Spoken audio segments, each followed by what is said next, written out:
Every episode of the Amazing Digital Circus starts and ends in the exact same way every single time. The characters are stuck in the circus at the start, the characters are stuck in the circus at the end. The characters' lives never change. So when episode 7 leads us into believing maybe, possibly, they might finally escape their digital lives,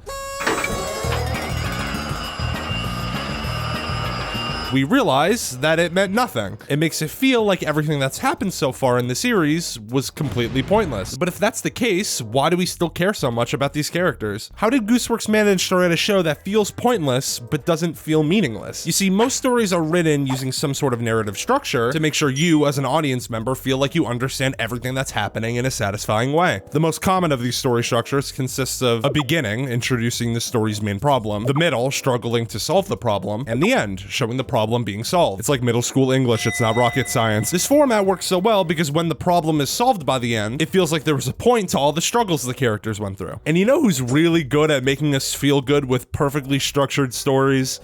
Kane! Let's look at the pilot's adventure as an example. Kane gives everyone the problem of gathering the gloinks. Beginning, the cast struggles to figure out what's in the hole, how to defeat the gloink queen, and how to save Zooble. Middle, then they beat the gloink queen and get rewarded a digital feast.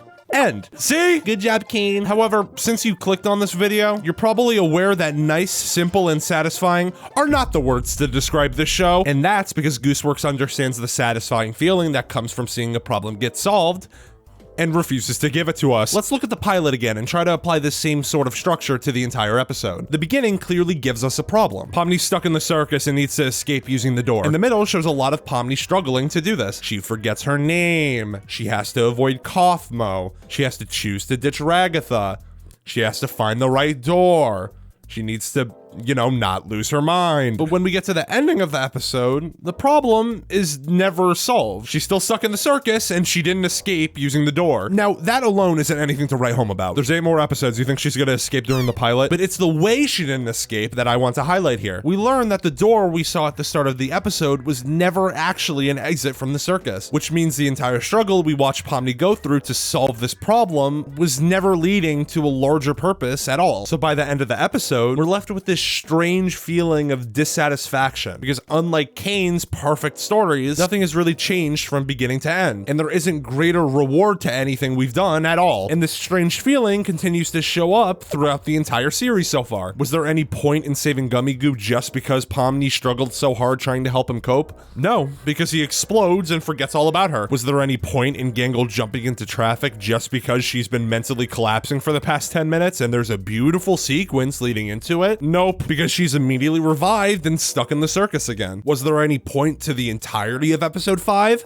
If we're being honest, I actually don't know. And from looking at the description, I don't think Glitch actually knows either. But I bring up these examples because Gooseworx structures the Amazing Digital Circus to leave the audience feeling that, in the grand scheme of things at least, everything they watched didn't actually matter. It was ultimately pointless. However, there's something stopping Gooseworx from being able to achieve that goal. That being the show's fandom. You see, from Five Nights at Freddy's to Gravity Falls to the Amazing Digital Circus, fandoms making theories about their favorite show's story has been a giant part of internet culture for the past few decades. The primary reason we as audience members do this is because we want to feel safe acting like we know what's gonna happen when we actually don't. It's human nature to not like unanswered questions because they feel like a weird state of limbo. So we just make up answers to feel like the show is progressing even though it's not. People go frame by frame, analyzing every detail of every episode to crack the code on how this story's going to end. Well, it doesn't really seem like this would be a problem, and it typically isn't if it's all in good fun and not trying to take anything away from the show. As of late, fans seem to be, very committed to their theories being the correct ones. So blinded to the fact that other interpretations of the show might be possible, they start getting mad at not only each other, but the creator themselves. If fan theories and headcanons are taken too seriously, it could ruin entire fandoms of a show. And Gooseworx, as someone who's been on the internet for a while, knew that this was gonna happen. So she played into it. From episode 1, the 2 letters C and A have been popping up all over the place. And from episode 3, this mannequin has been seen in the background watching the cast from time to time. So naturally, fans started analyzing these details and making theories about how they explain the unanswered questions in the circus. For a fandom as big as the Amazing Digital Circuses, this is nothing out of the ordinary. So when we reach episode 7 and it's revealed that those tiny details did actually matter, that our struggle to find answers in these small things did have a purpose, it becomes deeply satisfying to watch the circus's unanswered questions finally be answered. What even is the circus? A computer simulation made by the company CNA. Who the hell is the mannequin following them? Abel, who will help all of our favorite characters escape. How will they escape? The console in Kane's office. Gooseworx removes the need for us to constantly create theories just to feel secure in understanding what's happening, because she's showing us exactly what we thought was going to happen right in front of us. Many fans were finally able to take a sigh of relief. We finally know everything is going to be okay. So it's time to sit back and enjoy the show. None of that was true? Yes! So about that, not only is all the external progress the characters made revealed to be meaningless, just like every other episode, but this episode was so special because Gooseworx let us settle into the comfort of having our theories confirmed, just so she could rip that safety away and stomp it into the fucking ground. She forces us as viewers to confront the truth. We don't know what's actually going on. We were never making progress on how the characters were gonna escape the circus, and we were just inventing stories to make life in the circus feel a little bit more bearable for the characters.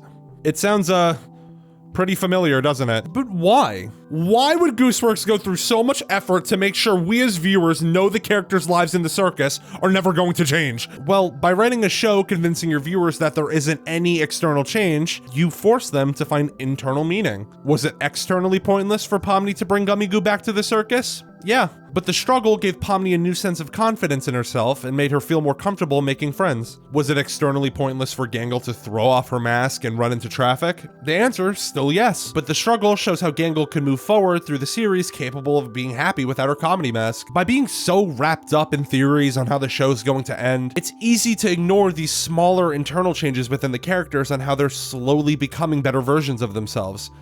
Well, besides two of the characters, but listen, the show's not over yet, cut me some slack. So sitting here now, as Gooseworx brings the Amazing Digital Circus towards its end, knowing she refuses to give us the comfort of being sure the characters will even escape, we now have to sit in the possibility that nothing externally will change. The entire show could be completely pointless. And I think, weirdly enough, that's the point. The show is about proving that even when the world around you is ridiculous and out of your control, internal change is still possible.